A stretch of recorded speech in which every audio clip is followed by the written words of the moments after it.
Witam Was, moi kochani, na moim śląskim kanale Słodki Smak Pasji.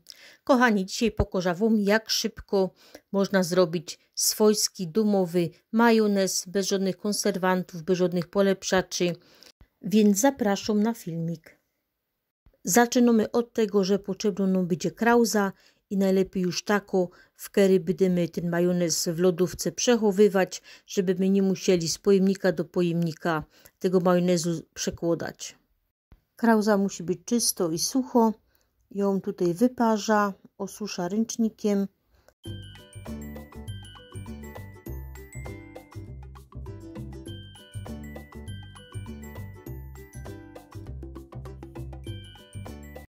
Następnie potrzebne nam będą 2 jajka, które też musimy dobrze umyć i sparzyć.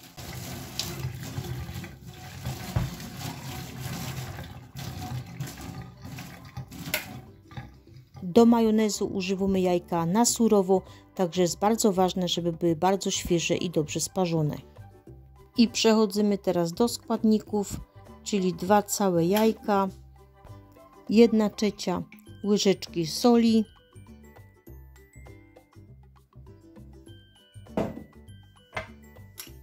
pieprzu czarnego mielonego, taką porządną szczypta,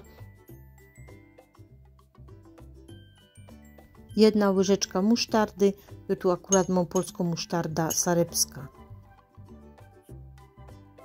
250 ml oleju, olej używam rzepakowy i 3 łyżki wyciśniętego soku z cytryny.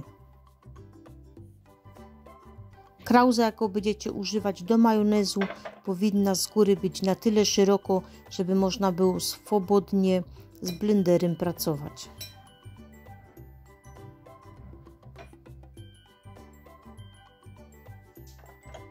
I tak do krauzy dajemy po kolei nasze składniki, czyli 2 całe jajka, sól z pieprzem,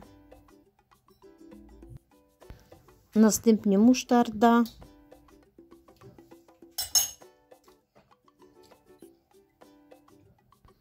olej,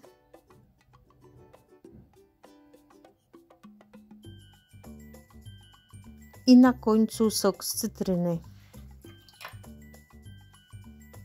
Następnie wszystko razem blendujemy, ale bardzo ostrożnie, pamiętając o tym, żeby przez pierwsze 10 sekund tym blenderem nie poruszać.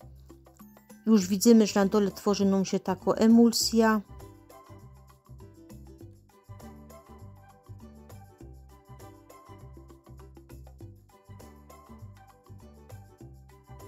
I następnie powoli, stopniowo blender przesuwamy do góry i w dół i razem wszystko blendujemy.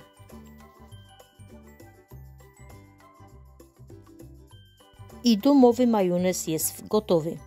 Jeżeli chcecie, żeby ten majonez był bardziej rzadszy, jest on na przykład za gęsty, to wtedy można dodać odrobinę gorącej wody, a jeżeli chcecie mieć ten majonez gęstrzejszy, to dodajemy po prostu troszkę więcej oleju. Taki majonez szczelnie zamknięty można przechowywać w lodówce do 2 tygodni. Ja tak długo jeszcze takiego domowego majonezu nie przechowywałam w lodówce, bo zazwyczaj jak potrzebuję, to robię go na bieżąco i do 2-3 dni go zużywam.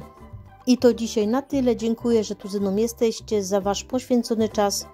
Do zobaczenia, kochani, do następnego filmiku. Pa, pa!